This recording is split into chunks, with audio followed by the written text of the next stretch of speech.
Kwa majina naitwa Elizabeth Constantino, ni mama wa jirani wa marehemu Mary Justine Tarimo. Asubuhi majira ya saa 2 kama na dakika 24 hivi leo, baba mwenye nyumba aliniita nikiwa nyumbani kwangu naosha vyombo. Akaniambia, mama Justine, njoo, kuna tatizo hapa silielewi.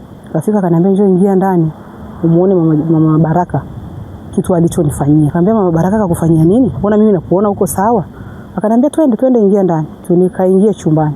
Nikamkuta dada huyu amening'inia kwenye kamba ya njano. Manila zile ngumu. Amening'inia lakini amepiga goti moja. Nikamwambia, mbona huyu mtu namna gani? Ni nini?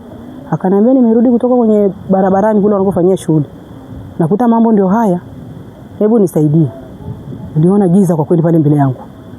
Nikamwambia sijaona vizuri, nikatoka nje. Nikarudi ndani, nikamulika tochi yangu kana kwamba vile nione mwanga kule ndani.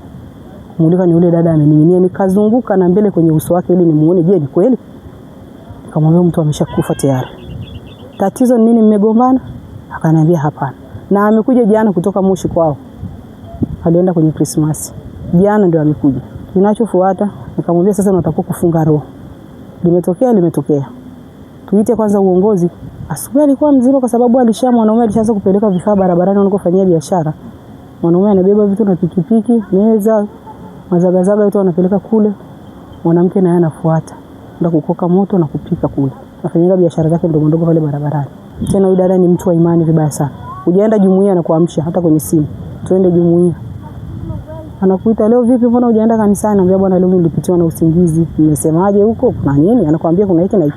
Na ni mwenyekiti wa jumuiya, ni mtu mwenye imani yake. Ila sijui shetani gani kampa. Sasa ni mtu asiyekuwa na shida, kwanza ana upendo na kila mtu. Huja kusikia hata kigombana na huko mtaani kwenye shughuli za watu, kuna msiba, kuna harusi, ni wote tuko naye. Kwenye jumuiya michango mbele. Hana shida. Kitu kinatushangaza sana leo. Ni tukio la ajabu. Kwa majina naitwa Christina Thomas, ni mkazi wa hapa. Huyu ni jirani yangu ambaye niko naye kwa muda mrefu sasa. Wao walipoenda kumuita jirani kufika, akamwambia, hebu njoo uone mke wangu kitu alichokifanya sijui ni nini. Maana mbona kama amejinyonga. Ndio kufika huko jirani huyo akapiga kelele na sisi ndio tukajitokeza kwenye hili tukio. Kwa hiyo kwa kweli tumeshangaa kwa sababu tunajua ni watu ambao wanapambana, wana umoja, wanapendana. Hatukuwahi kusikia tofauti zozote ambazo zipo kati yao. Majina kamili Amandi Simon Sholi, kwa kitongoji cha Sao. Nikakuta nafika nyumbani uwanjani na mke wangu anakimbia. Unaenda wapi? Naenda kunitokea hapo kwa jirani wapi kwa Mastanle. Nini kimetokea? Sikia nijinyonga. Sikuamini. Basi nikaingia ndani nikabadilisha zile nguo zangu nilikuwa nazo za shambani. Nikafika kwenye tukio. Hadi kwenye tukio. Kweli nikauliza yuko wapi? Akaniambia chumba cha kulikuwa kuna duka hizo alijifungia kwenye mashelfu. Amejifunga na kamba manira ya njano.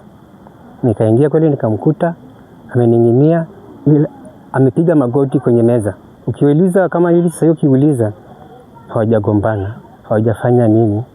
Na hata mtoto mdogo ametoa maelezo, anasema baba mama alikuja jana kutoka Rombo, tumekuja naye tukafika saa 9. Tukamkuta baba yuko kazini. Basi kutoka kazini mama akashusha vyombo nyumbani, akashuka kwenye kazi kama kawaida kule bwana yake aliko. Wakakaa mpaka saa 2 kule. Wakapika chakula chao, chawajalia kule chakula wakaja nacho nyumbani. Wakala pamoja. Basi hatimaye wakaenda kulala. Asubuhi kuamka akamwambia mke wake, bwana utaenda kwenye jumuiya? Akasema jumuiya kwenyewe kwa sababu nilishasafiri. Sitaweza, jumuiya iko wapi sijui iliko. Basi wewe pumzika sababu ulishachoka sana, pumzika. Siku ya leo Jumamosi usitaki kufanya kazi na Jumapili usitaki kufanya kazi. Jumatatu ndio utaanza kazi.